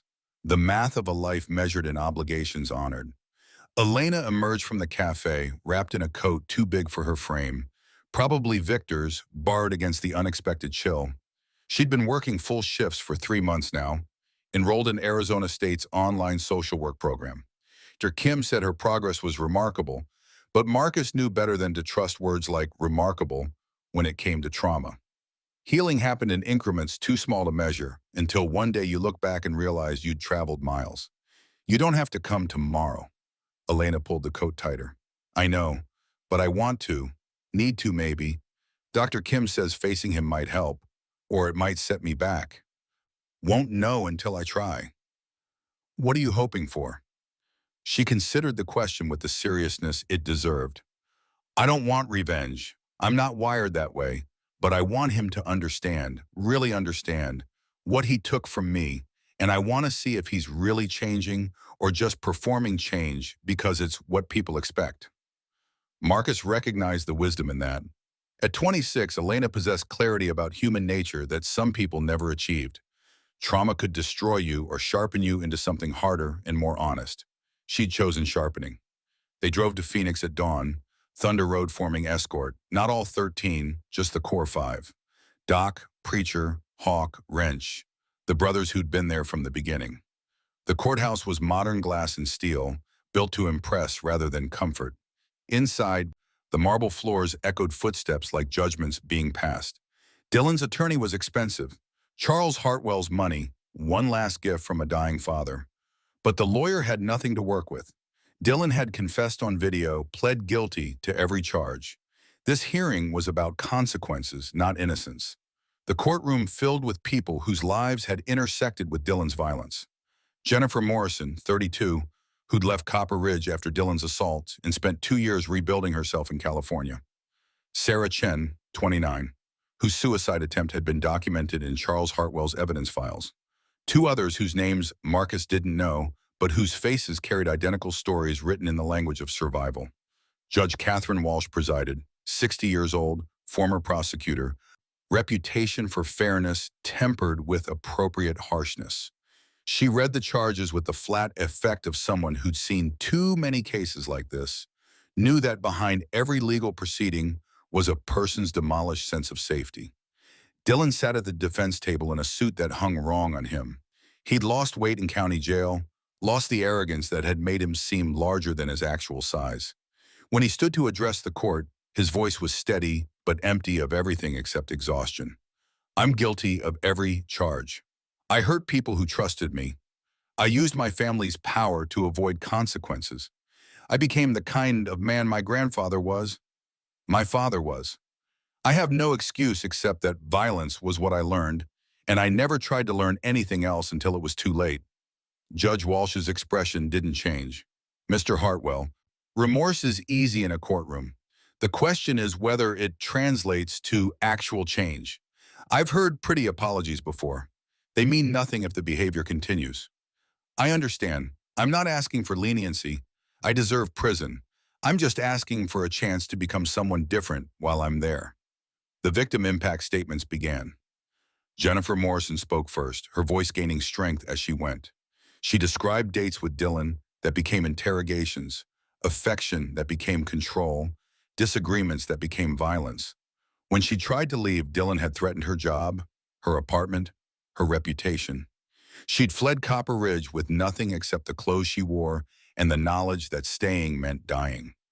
Sarah Chen's statement was read by her therapist. Sarah herself couldn't be present without risking psychological breakdown. The written words described systematic abuse that culminated in Dylan forcing himself on her after she'd clearly said no. She tried to report it. Sheriff Wade Hartwell had taken her statement and then filed it somewhere that ensured it would never be seen. 2 weeks later, Sarah had swallowed pills. Only her roommate's unexpected return had saved her life. Marcus watched Dylan listen to these statements. The young man didn't look away, didn't make excuses, just absorbed the damage he'd caused with an expression that suggested he was cataloging sins for later penance. Maybe that was performance. Maybe it was genuine. Time would tell. Elena's turn came last. She approached the witness stand with her shoulders back, head high. Dark Kim had prepared her for this, not by rehearsing words, but by helping her understand that her story belonged to her and nobody else could take it away. Dylan Hartwell hurt me in ways I'm still discovering. The physical violence was terrible, but it healed. The psychological damage, that's ongoing. I flinch at doors opening suddenly. I panic when men stand too close. I have nightmares where I'm trapped and nobody hears me screaming.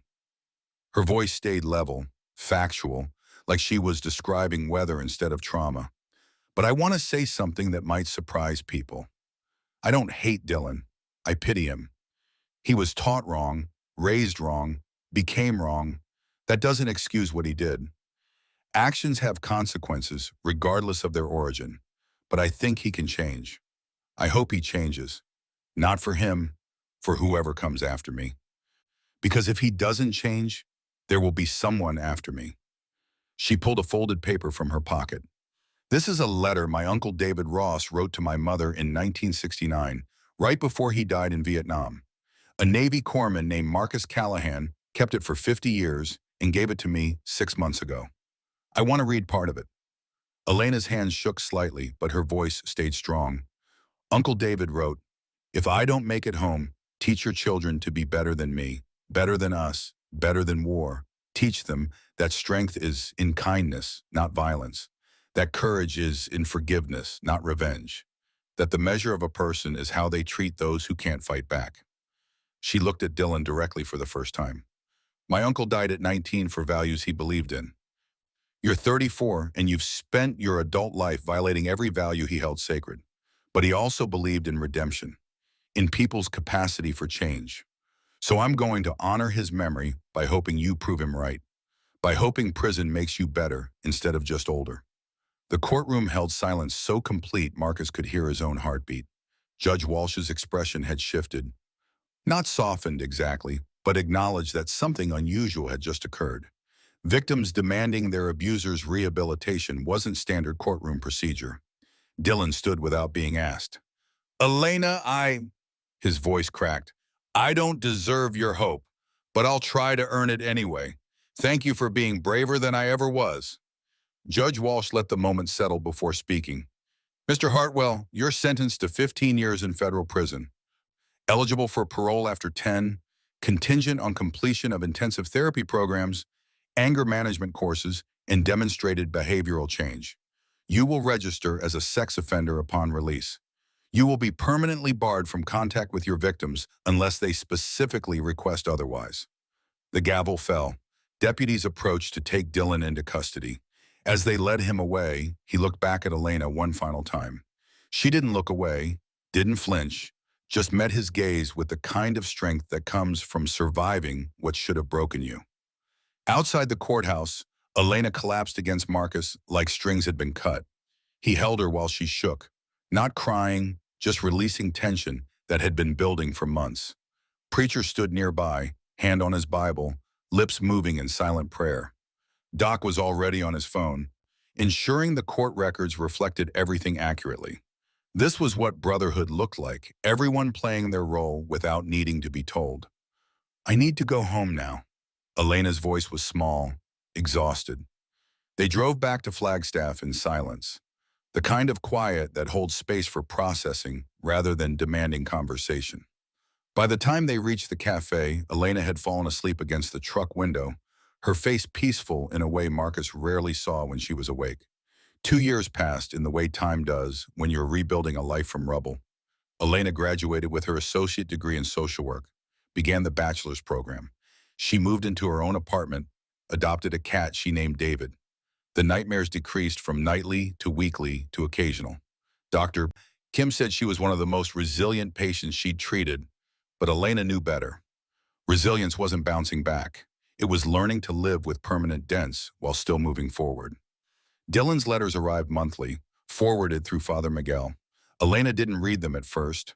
let them accumulate in a drawer like evidence of something she wasn't ready to examine. After a year, curiosity won. She opened them in chronological order, tracked the evolution of his handwriting from practiced to genuine, his thoughts from performative to honest.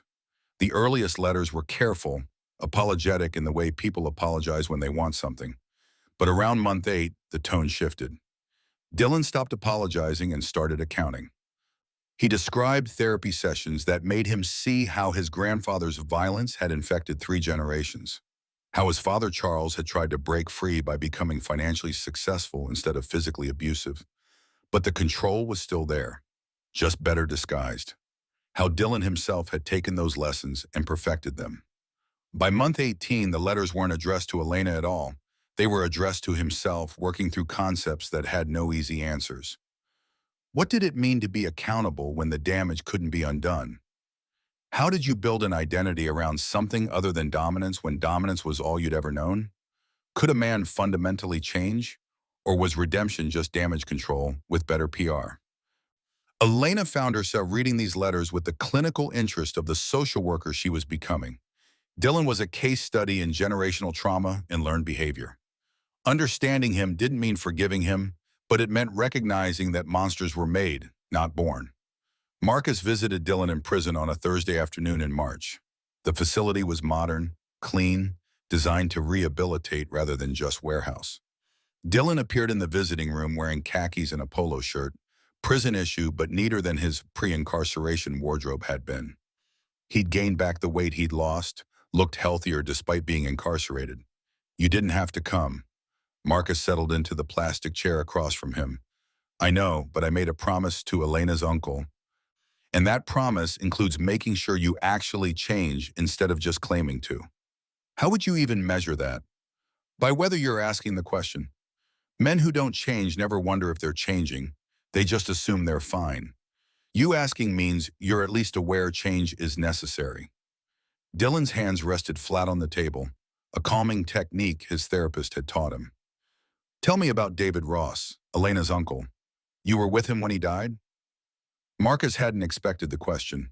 He took his time answering, calling up memories that were 53 years old but still sharp enough to draw blood. He was 19, farm kid from New Mexico, talked about his little sister Rosa, Elena's mother, constantly, how he was saving his pay to send her to college, how she was the smart one in the family, how he'd promised their parents he'd watch over her. But he died. He died doing what Marines do, protecting others. He took a bullet, pulling a wounded man to safety. Bled out while I tried to stop it. Last thing he said was asking me to take care of his family. Dylan absorbed this, his face working through calculations Marcus couldn't read. So you kept that promise for 50 years, found Elena, saved her from me. That's why you did all this. Part of it, but it's bigger than one promise. It's about who we choose to be when nobody's watching. David chose to be brave. I chose to honor that bravery. You chose to be cruel because cruelty was easier than being honest. We all make choices. My therapist says choice is more complicated than that my childhood trauma removed some of my capacity for healthy choice. Marcus leaned forward. Your therapist is partly right. Trauma shapes us. But you're 36 now, not 6. At some point, you became old enough to recognize the pattern and choose differently. You didn't. That's on you, not your father or grandfather. You think I can change? I think you're trying to change. Whether you succeed is a question only time answers. But trying matters. Preacher says God honors the attempt even when we fail. Dylan smiled, sad and knowing. Father Miguel says the same thing. He visits once a month, sits here and talks about sin and redemption and the difference between them. He's dying, you know. Same cancer that killed my father. Says he wants to see me find peace before he goes. Are you finding it? Some days. Other days I remember what I did to Elena, to the others, and peace seems like something I don't deserve. But my therapist says that's okay, that I can acknowledge I don't deserve peace while still working toward becoming someone who might deserve it eventually. They sat in silence for a moment, 2 men on opposite sides of a divide that probably couldn't be fully crossed, but might be narrowed through effort and time. Marcus thought about David Ross, about promises kept and lives saved and the strange geometry of how one 19-year-old's death 50 years ago had led to this conversation in a federal prison. Elena's doing well, if you're wondering. Dylan's face went carefully neutral, but Marcus saw the hunger underneath. I'm glad, that's all I want, for her to be okay. She's more than okay. She's thriving. Working toward her bachelor's degree in social work. Volunteers at the women's shelter twice a week. She's becoming someone who helps people recover from what you put her through. Good, that's good. Dylan's hands pressed harder against the table. Can you tell her something for me? Not an apology, she's heard enough of those. Just tell her I'm trying. Tell her that what I did to her made me see what I was, and I'm trying to be something else. Tell her she was right about generational cycles and I'm breaking mine. I'll tell her, but Dylan, trying isn't the same as succeeding. Trying is the admission price. Succeeding is years of work with no guarantee of payoff. I know, but it's the only path I've got. 5 years after Copper Ridge, Elena stood in front of a small building on the outskirts of Flagstaff cutting a ribbon. The structure was modest. Converted house with offices, meeting rooms, kitchen. A sign above the door read, David Ross Memorial Center for Family Services. The center provided what Elena had needed 5 years ago and couldn't find: comprehensive support for abuse survivors. Legal aid, counseling, job training, emergency housing. Funded by donations Thunder Road had raised through poker runs and charity events. Supplemented by grants Elena had learned to write during her bachelor's program. Marcus watched from the audience as Elena spoke about her uncle, about promises kept, about how trauma could either destroy you or become the foundation for helping others. She'd graduated summa cum laude 3 months earlier, already had her MSW in progress. At 31, she was becoming the person her uncle would have been proud to know. Maggie stood beside Victor, both of them beaming with parental pride despite having no biological claim to it. That was what Thunder Road did, created family from shared purpose and mutual respect. Preacher was there, grayer now at 71 but still riding, his worn Bible still in his saddlebag after all these years. Doc had retired from law but consulted pro bono for the center. Hawk, now 55, taught self-defense classes to the women who came through seeking safety. The prosthetic hand he'd worn since Fallujah had been upgraded twice, but he wore it like a badge of honor rather than shame. After the ceremony, Elena pulled Marcus aside. They stood in the parking lot watching the mountains catch sunset colors, the way they'd stood outside the cafe 5 years ago when everything was fresh and terrifying. I got a letter from Dylan last week. Marcus waited. He'd learned that Elena processed things at her own pace. Trying to rush her just slowed everything down. He's up for parole next year. 10 years served, eligible for early release if he demonstrates rehabilitation. She pulled the letter from her pocket. He's asking if I'd be willing to write a statement.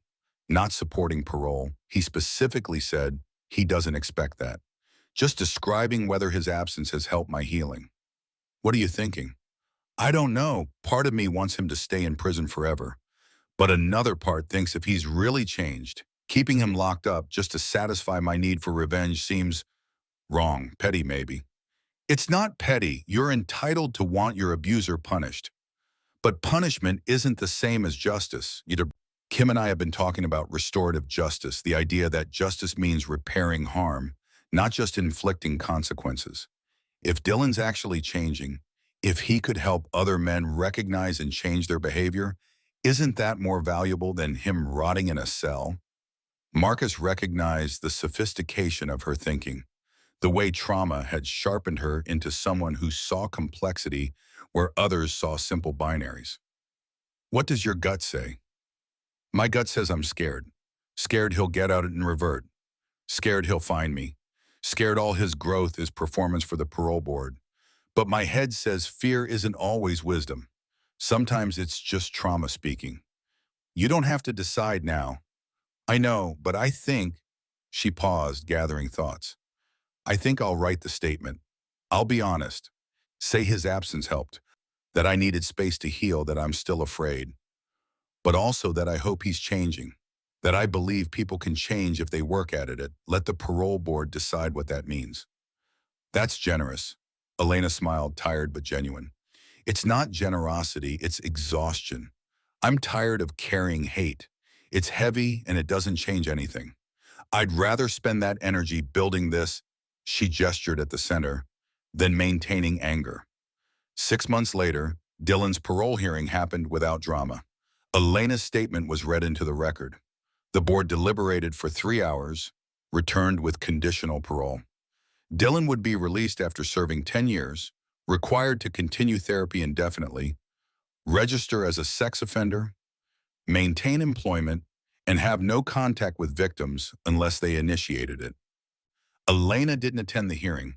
She was teaching a workshop on trauma-informed care to social work students at Northern Arizona University, building the life she'd fought for 5 years to create. Dylan Hartwell walked out of federal prison on a Tuesday morning in October, 10 years and 2 months after walking in. He was 44 now, gray in his beard, lines around his eyes that came from introspection rather than partying. His mother Caroline waited in the parking lot, the first time they'd seen each other outside a prison visiting room in a decade. She'd visited monthly for 10 years, rebuilt the relationship she'd abandoned when Dylan was 8. They'd worked through anger and abandonment and the ways Charles had poisoned their family with his own inherited toxicity.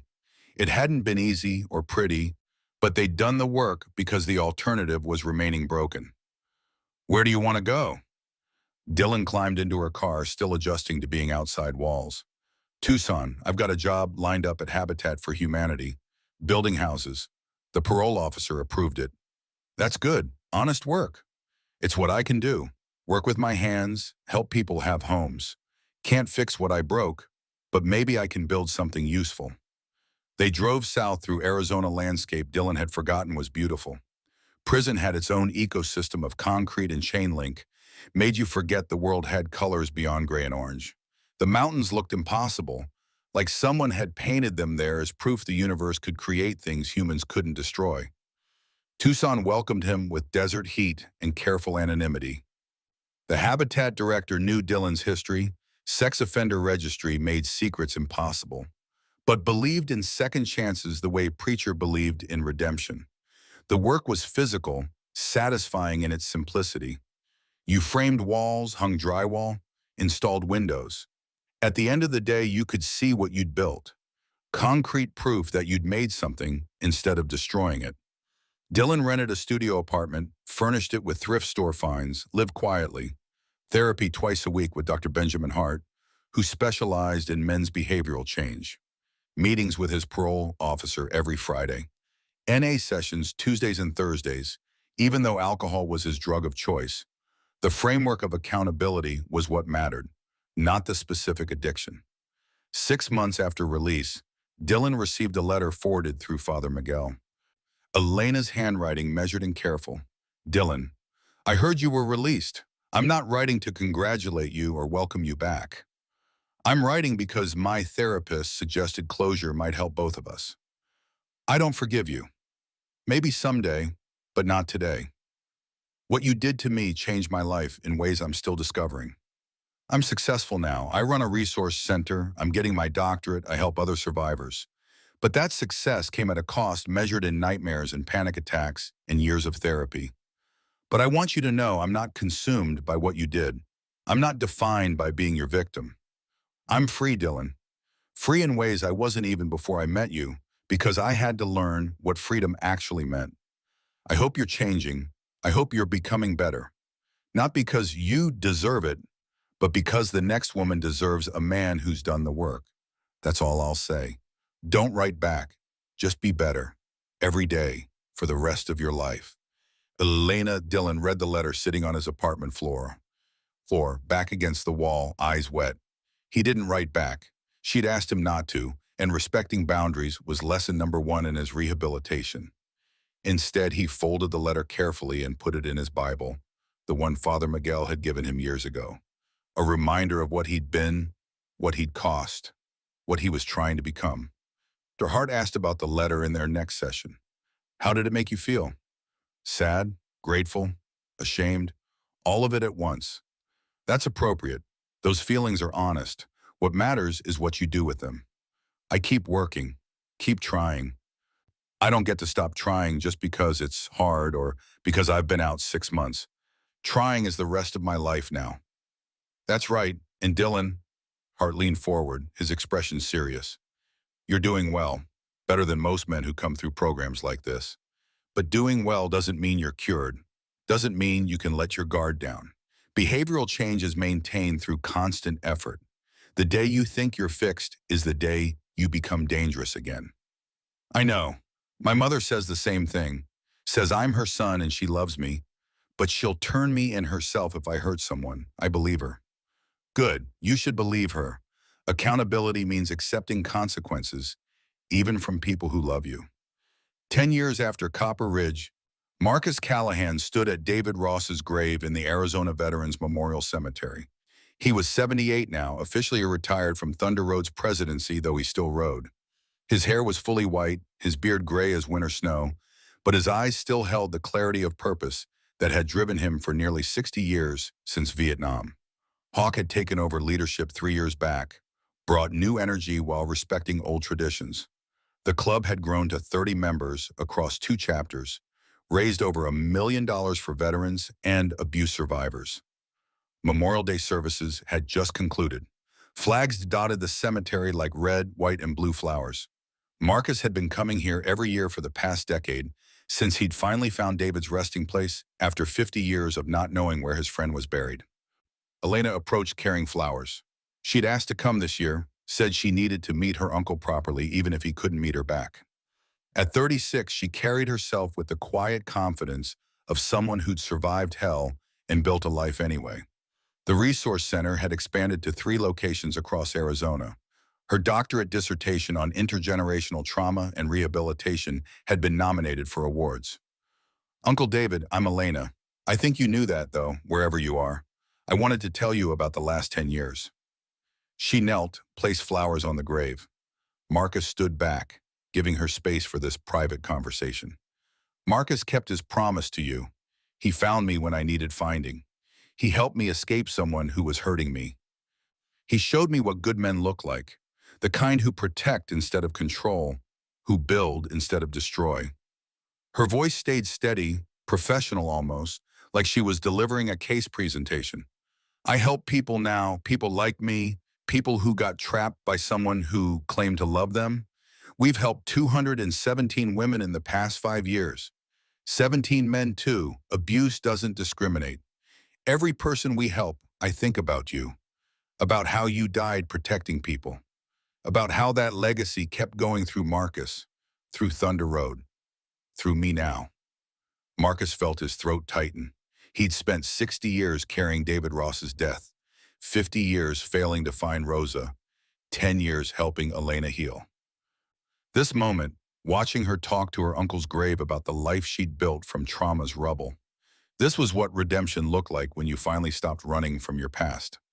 Elena stood, dusted off her knees. The man who hurt me got out of prison this year. I don't know where he is or what he's doing, but I hope he's changing, because that's what you'd want, I think. You believed in redemption, in second chances, in people being better than their worst moments. She turned to Marcus. Thank you for everything, for keeping your promise, for being the kind of man Uncle David was. He would have been proud of you. I hope so. I'm proud of me, most days. That's enough. They walked back through the cemetery, past rows of white headstones marking men and women who'd served and died and been honored. Marcus thought about how many promises lay buried here, how many last words to medics or buddies or chaplains all had shaped the lives of the living. Thunder Road gathered at the cemetery gates. 20 brothers now, some veterans, some not, all committed to the mission of helping people who couldn't help themselves. Preacher led them in prayer, his voice strong despite 71 years of living and the wear that Desert Storm had put on both body and soul. Doc stood beside him, retired from law, but still sharp, still ready to fight battles that needed fighting. They rode out together, engines rumbling like distant thunder. The highway stretched ahead through desert that had witnessed generations of Americans moving west, chasing dreams or running from nightmares or just trying to find a place that felt like home. Marcus rode point, as always. Behind him, the Brotherhood. Beside him, Elena on her own bike now. She'd gotten her motorcycle license 2 years ago, said she wanted to understand what freedom really felt like. Ahead, whatever came next. His phone buzzed. Text from an unknown number. Marcus, it's Wade Hartwell. Just got out of prison, served 8 of 10 years for corruption charges. Trying to make amends. Would you be willing to meet? No pressure if not. I understand. Marcus showed the text to Preacher at a rest stop 20 miles down the highway. The old chaplain read it, handed the phone back. What are you thinking? Thinking people spend their whole lives running from mistakes or running toward redemption. Wade's running toward, that's something. You going to meet him? Maybe, eventually. Not because he deserves it, because David Ross believed in second chances. And honoring David means believing in them too. They remounted, continued south. The sun began its descent toward the horizon, painting everything in shades of amber and rust. Somewhere ahead, another person needed help. Another promise waited to be made and kept. The road was long and winding and endless, but that was okay. Thunder Road had always been about the journey more than the destination. Marcus thought about Dylan Hartwell in Tucson, building houses and trying to be better. About Wade Hartwell, emerging from prison into a world that would never trust him again, but might give him space to prove he'd changed. About Charles Hartwell, dead and buried, his last act of betrayal that saved more lives than his living had destroyed. About Elena, riding behind him, her laughter carried away by wind and speed and the pure joy of moving through the world unafraid. About David Ross, 19 and dead for 53 years, but somehow still saving people through a promise made to a 21-year-old corpsman who was now 78 and had spent his whole life trying to keep it. The road unwound before them and Thunder Road followed it, because that's what they did. They rode until someone needed them, helped until the helping was done, then rode some more. It wasn't complicated or sophisticated. It was just duty, the kind that doesn't end when your service does. Marcus felt the weight of David's bronze star in his saddlebag. He'd finally placed it on the grave today. Returned it to its rightful owner after carrying it for 53 years. The weight was gone now, replaced by something lighter but more durable. Not redemption exactly, not peace, but something approaching both, earned 1 mile at a time, one promise kept, one person helped. The sun touched the horizon and Thunder Road rode into the light, 13 souls bound by brotherhood and purpose, heading wherever the road led next. Because there was always a next, always someone who needed help, always another promise to make and keep. And that, Marcus thought, was enough. More than enough. That was everything. The engines rumbled, the highway stretched, the brotherhood rode on. Home wasn't a place. It was a promise kept, a life saved, a road traveled with people who understood what duty meant. Marcus had been searching for home since 1969. Turned out he'd been carrying it all along in every promise made to dying Marines, in every person helped, in every mile ridden towards someone who needed protection. The long road home, he'd finally arrived.